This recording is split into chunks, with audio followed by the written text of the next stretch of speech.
Competitive tennis players will experience lower back pain at some point in their career, and almost every single one of them blames their technique, their mattress, or the fact that they're getting older.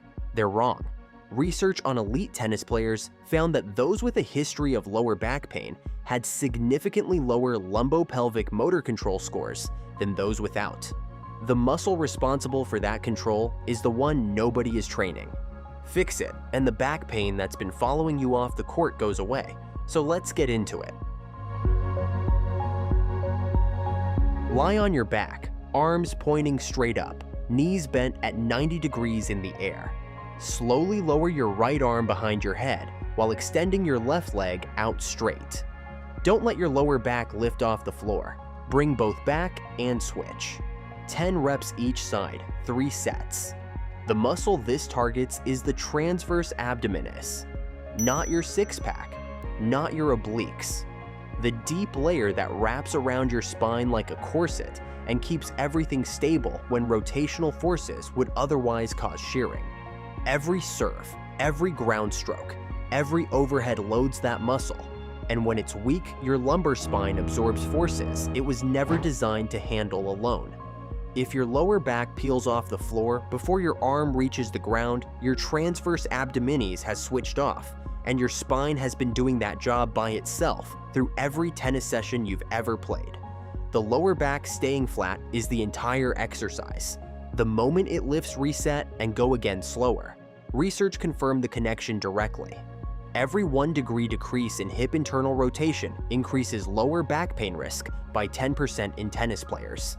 The chain starts at the deep core and breaks at the lower back. This exercise fixes the start of that chain. Set a cable machine to chest height. Grip the handle with both hands at your sternum. Press it straight out in front of you. Then slowly rotate your torso away from the cable as far as you can control. Rotate back and bring the handle to your chest. 10 reps each side, 3 sets.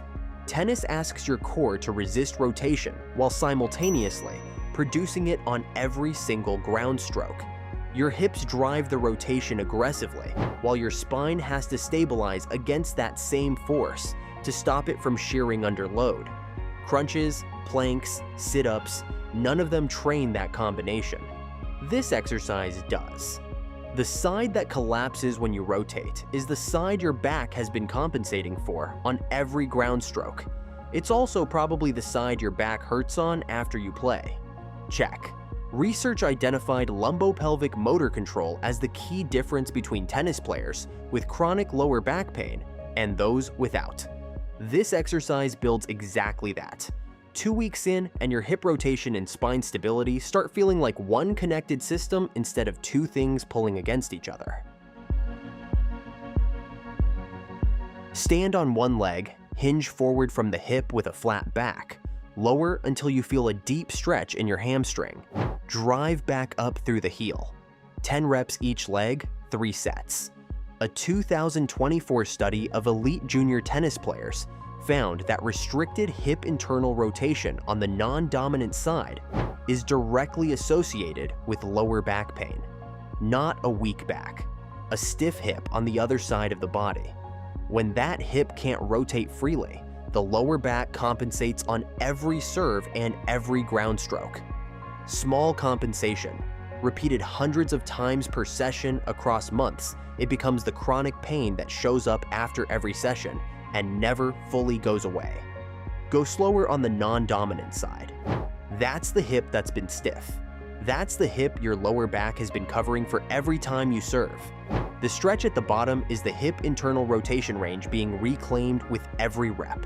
2 weeks of this alongside the dead bug and Pallof press, and the stiffness that builds during the 3rd set starts arriving later. 6 weeks, and most people find it stops arriving at all. 3 exercises. Dead bug for the deep core stability that protects the spine under rotational load. Pallof Press Rotation for the lumbopelvic control that separates players who get back pain from those who don't. Single Leg Romanian Deadlift for the hip mobility that stops the lower back compensating on every stroke.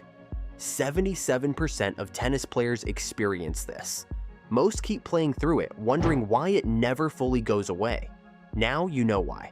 And more importantly, now you know what to do about it. The back pain isn't from tennis. It's from tennis on a body that wasn't prepared for it. Prepare the body.